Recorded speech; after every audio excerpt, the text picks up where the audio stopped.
मित्र हो, नमस्कार.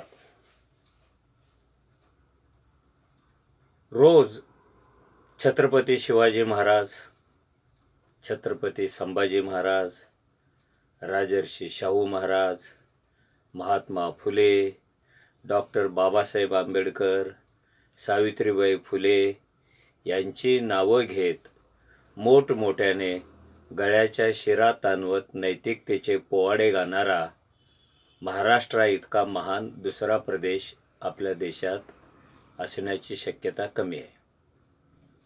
महाराष्ट्र जेवढा नैतिकतेवर बोलतो तेवढा अन्य कोणी बोलतच नाही. विशेषतः महाराष्ट्रातले राजकारणी जेवढे नैतिकतेवर बोलतात तेवढा अन्य कोणी सामान्य माणूस बोलत नाही. नैतिकतेवर बोलणं ही वाईट गोष्ट नाही आहे, ही खूप चांगली गोष्ट आहे. कारण जगण्याच्या प्रत्येक हालचालीशी नैतिकता निगडीत असते. ते राजकारण असो, ते समाजकारण असो, ते अर्थकारण असो किंवा कोणतेही असो. महाराष्ट्रातल्या राजकारणातील नैतिकतेची गंमत आहे. तिच्यावर चर्चा खूप होते, पण ही नैतिकता नेहमी निद्रिस्त असते. रावणाचा एक भाऊ होता कुंभकर्ण. तो 6 महिने झोपायचा आणि 6 महिने जागायचा. आपल्या राजकारणातल्या नैतिकतेचं असंच आहे. त्याच्यापेक्षा थोडंसं वाईटच आहे असं समजायला हरकत नाही. एका उमद्या सरपंचाची हत्या झाली आणि हत्या झाल्यानंतर काही तासात, काही दिवसात या हत्येला जबाबदार कोण आहे याच्यावर चर्चा सुरू झाली आणि जे संशयित आरोपी आहेत, जे तुरुंगात आहेत, त्यांना पाठिंबा देणाऱ्या माणसाचं नाव पण जाहीर झालं. ते खुलेआमपणे जाहीर झालं. ते नाव होतं धनंजय मुंडे. आणि मग लागलीच अन्य आरोपींना जशी अटक केलेली आहे तसं धनंजय मुंडेने नैतिकतेच्या कारणावरून राजीनामा द्यावा अशी मागणी सुरू झाली. मला वाटत होतं रोज उठ बस नैतिकता नैतिकता म्हणून बोंबलणारे हे लोक पटकन राजीनामा देऊन मोकळे होतील आणि खरंच महाराष्ट्र नैतिकतेचं राजकारण करतो आहे हे लोकांना सांगतील असं वाटत होतं. पण तसं घडण्याची शक्यता नव्हती. या प्रकरणातली नैतिकता जागी व्हायला जवळपास 3 महिने लागले. आणि जागी हो जागी हो जागी हो असं सगळं महाराष्ट्र ओरडून सांगत होता दिवस आणि रात्र. नैतिकता नैतिकता. सगळे विरोधी पक्ष त्याच्यात होते. विशेष म्हणजे सत्ताधारी पक्षातला एक आमदार होता. विशेष म्हणजे सत्ताधाऱ्यांची सलाईन घेऊन बोलणारे अजून कोणीतरी होते. सगळा महाराष्ट्र सामान्य माणसापासून ते विरोधी पक्षापर्यंत मुंडेंचा राजीनामा मागत होता. आता मुंडेंचा राजीनामा घेणं सोपं नाही आहे. कारण धनंजय मुंडे हे नुसतेच नेते नाही आहेत. मनी, मसल, पॉवर म्हणजे धनदांडगे, मनगट दांडगे, टोळी दांडगे असा हा नेता आहे. त्याचा राजीनामा मागणं त्यांच्या पक्षाच्या नेत्याला म्हणजे अजितदादांना हे पटण्यासारखं नव्हतं, पेलण्यासारखं नव्हतं. विशेष म्हणजे चारित्र्याच्या गप्पा मारत, स्वच्छतेच्या गप्पा मारत आणि रोज वॉशिंग मशीनची भाषा करत मुख्यमंत्री झालेले देवेंद्र फडणवीस यांनीही या 3 महिन्यात त्यांचा राजीनामा मागितला नाही. हे 3 इंजिनचं लफडं आहे. त्या डब्याच्या नेत्याने आपल्या आपल्या डब्यातल्या प्रवाशांचा विचार करावा असा एक संकेत आहे. पण समजा डबे विचारच करत नसतील तर इंजिनची भूमिका होती तातडीनं राजीनामा घेणं आणि आपल्या राजकारणावर, आपल्या प्रतिमेवर, सरकारच्या प्रतिमेवर जे रोज शिंतोडे ओढतायत, रोज छितू होते ती थांबवावी म्हणून देवेंद्र फडणवीसांनी सुद्धा पुढाकार घ्यायला पाहिजे होता. तोही त्यांनी घेतला नाही.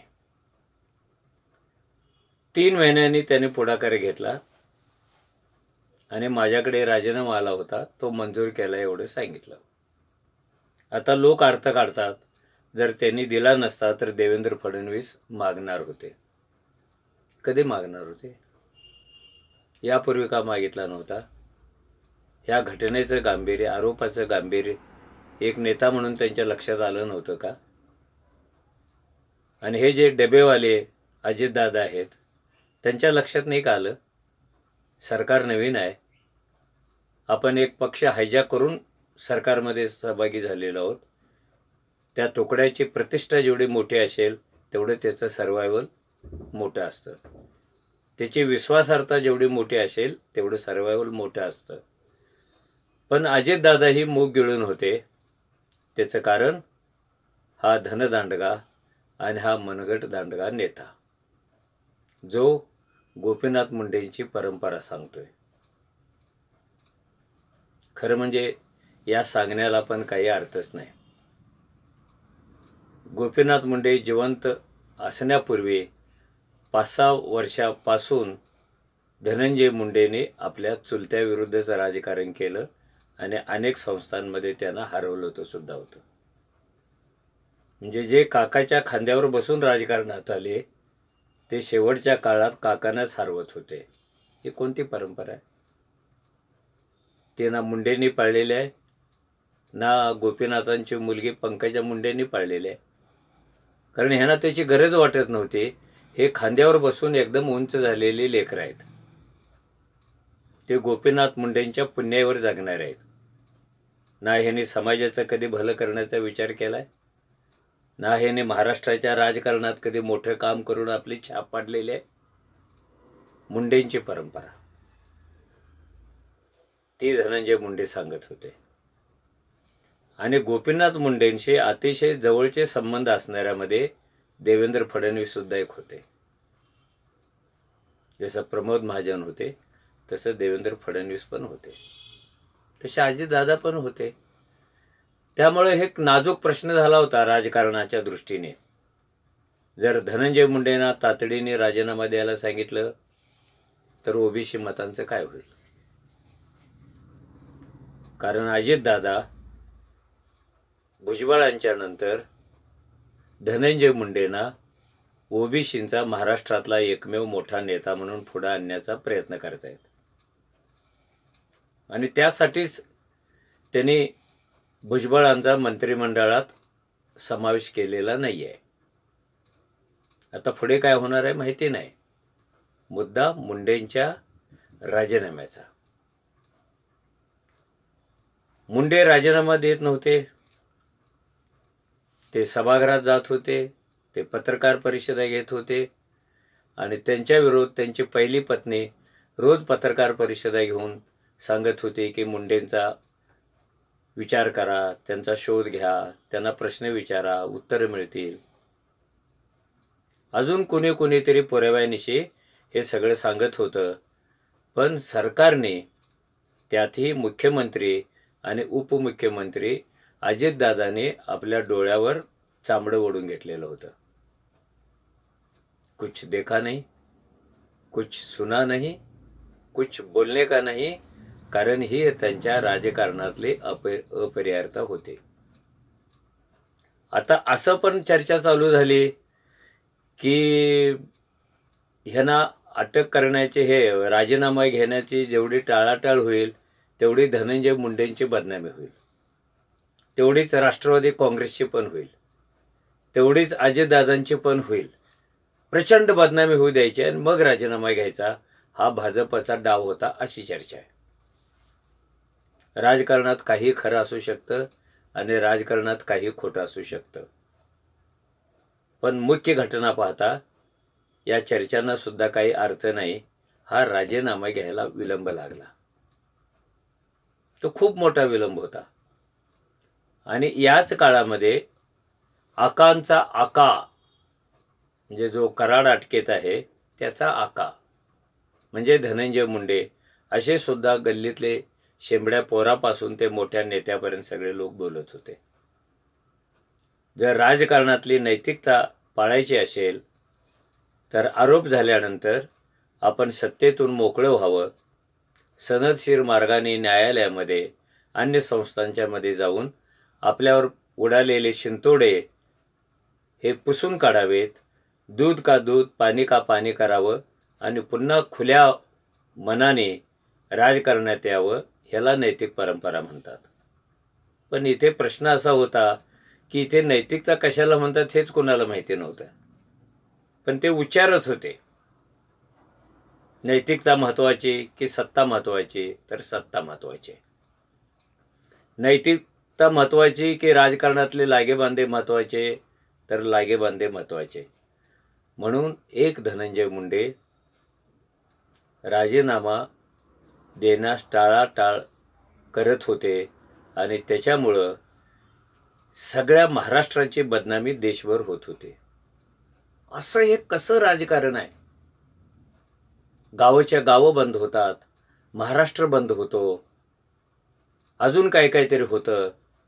पण हे गोचिड जशी मांसाला चिकटून बसावे आत सोंड घालून, तसे खुर्चीला चिकटून होते. त्यांची बॉडी लँग्वेज काय होती? कुछ होने वाला नाही आहे. त्यांची भाषा कशी होती? त्याच्यात मगरुरी किती होती? त्याच्यामध्ये ओव्हर कॉन्फिडन्स किती होता? आणि जणू हा आरोप करणारा, न्याय मागणारा महाराष्ट्रच दोषी आहे अशा पद्धतीने हे सगळं चाललेलं होतं आणि सरकार ते पाहत होतं. मुद्दा असा आहे, मुंडेंना लवकरात लवकर राजीनामा देण्यास न सांगितल्यामुळं समाजाची, महाराष्ट्राची, राजकारणाची, सरकारची, शहाण्या माणसांची काय मानसिक अवस्था झाली असेल याचा पण कोणीतरी विचार करायला पाहिजे. शेवटी सरपंचांना किती क्रूरपणे मारण्यात आलं ह्याच्या फोटो क्लिप्स व्हायरल झाल्या आणि सगळा महाराष्ट्र सुन्न झाला. जणू काही तुकडे करून करून मारलेलं असावं अशा पद्धतीचा एक क्रूर खेळ या सगळ्या आरोपींनी त्या सरपंचाच्या जीवाशी केला होता. आपल्या मुलाचे, आपल्या भावाचे, आपल्या वडिलाचे, आपल्या नातेवाईकाचे असे तुकडे झालेले पाहून त्यांना काय वाटलं असेल याचा तरी विचार सरकारने आणि त्यांच्या पक्ष चालवणाऱ्यांनी करायला पाहिजे होता. बरं झालं ते फोटो व्हायरल झाल्यामुळे पुन्हा राजीनाम्याचा दबाव वाढला आणि तो इतका वाढला की 3 महिने निद्रिस्त असलेली नैतिकता एकदम जागी झाली, ओरडत आली आणि त्यामुळं धनंजय मुंडेंना राजीनामा द्यावा लागला. खरं म्हणजे त्यांनी तब्येतीच्या कारणावरून दिलाय असं सुरुवातीला सांगण्यात आलं आणि मला वाटतं ते खरं असावं, कारण नैतिकतेचा आणि मुंडेंचा काही संबंध नाही. पण पक्षाने सारवासारव करून मुंडेंनी नैतिकतेच्या कारणावरून राजीनामा दिला आहे असं सांगत आपली प्रतिमा सुधारून घेतलेली आहे. महाराष्ट्राच्या राजकारणातलं हे एकच प्रकरण नाही आहे. खोटी माहिती देऊन शासकीय सदनिका मिळवल्याचा आरोप मंत्री कोकाट यांच्यावर, त्यांच्या भावावर आहे. खालच्या न्यायाने त्यांना शिक्षा पण सुनावलेली आहे. पण त्यांच्याकडे तरी नैतिकता कुठे आहे? मी वरच्या न्यायालयात जाईन, मी अजून वरच्या न्यायालयात जाईन, मी अजून वरच्या न्यायालयात जाईन आणि सत्ता काळ पूर्ण करेन असंच एक त्यांचं धोरण दिसतंय. ह्या दोघांची चर्चा चालू असताना तिसरं आणखीन एक प्रकरण आज ह्या व्हिडिओचं शूटिंग चालू असताना बाहेर पडलं. कुणीतरी एक मंत्री कुणातरी महिलेच्या मागे लागतो ते हे प्रकरण. हे जे नवीन सरकार आहे ते इतकं कोवळं आहे, त्याला 3-4 महिने पण झालेले नाही आहेत आणि एवढ्या अल्पावधीमध्ये एवढे कलंकित चेहरे मंत्रिमंडळात आणि बाहेर असतील तर ओव्हरऑल सरकारचा देशातला चेहरा काय असेल? त्यामुळे फडणवीसांनी विनाकारण ओरडून सांगू नये. विनाकारण महापुरुषांची नावं घेऊ नयेत. दुसऱ्याने घेतली की ते त्याला राजकारण म्हणतात. सभागृहात ते हेच बोलत होते, छत्रपती शिवाजी महाराजांच्यावर बोलणाऱ्याला तुरुंगात टाकू, सहन करणार नाही. अरे ठीक आहे, पण असंच विधान सावित्रीबाईंच्या विषयी केलेल्यांच्यावर काय कारवाई झाली? विशेष म्हणजे फडणवीसच तेव्हा गृहमंत्री होते ना, आणि आरोप करणारे त्यांचे गुरुजी निघाले. आपल्या न्यायाच्या कल्पना कोणत्या आहेत भाऊ? आपल्याला वाटतं तोच न्याय आणि दुसऱ्याला वाटतं तो न्याय असणारच नाही. अशा पद्धतीनं महाराष्ट्राची पुरोगामी सांगता येणार नाहीये. आपण कोणत्या तरी शास्त्रीचं उदाहरण सांगतो न्यायाच्या बाबतीमध्ये. न्याय, सामाजिक न्याय कसा होता? रोज शाहू महाराजांचं उदाहरण घेतो आपण, आणि त्यांच्या नावानेच मतं मागून सत्तेवर येणाऱ्यांना सत्तेवर आल्यानंतर ह्या नैतिकतेचा विसर का पडतो? आता खरी परीक्षा पुढे आहे. त्याने मंत्रिपदाचा राजीनामा दिला, ही काय फार मोठी त्यागाची भूमिका नाही आहे. त्याने आमदार पदाचा राजीनामा द्यायला पाहिजे, अन्य सगळ्या पदांचा राजीनामा द्यायला पाहिजे, आणि स्वतःहून सांगायला पाहिजे हिम्मत करून, माझ्यावर जे आरोप आहेत त्याच्यातून मुक्त होईपर्यंत मी कोणतंही शासकीय पद स्वीकारणार नाही, आमदार म्हणून राहणार नाही. पण एवढी हिम्मत त्यांच्यामध्ये असण्याची शक्यता कमी आहे, कारण सत्ता ते त्यांना करू देणार नाही आहे. म्हणून प्रश्न जनतेचा येतो. एक चांगली गोष्ट झाली, सत्ताधारी वगळता सगळा महाराष्ट्रच ह्या प्रकरणामध्ये मुंडेंच्या विरोधात उभा राहिला. जिथे जिथे अन्याय होतो आणि त्याचं निराकरण करण्यासाठी व्यवस्था चालढकल करायला लागते, तिथे सामान्य माणसांनी समूहाने येऊन आपला आवाज काढला तर निदान 3 महिन्यांनी का असेना त्याचा दबाव पडतो. हे आत्ताच्या घटनेनं सिद्ध झालेलं आहे. मला वाटतं जेव्हा विरोधी पक्ष दुर्बल असतात आणि सत्ताधारी सत्तेच्या जोरावर माजुरे होतात, तेव्हा सामान्य माणसाची भूमिका, त्यांची न्याय मागण्याची भूमिका, त्यांची प्रश्न विचारण्याची भूमिका महत्त्वपूर्ण ठरते. ती अशीच पुढे ठरावी एवढीच अपेक्षा. धन्यवाद.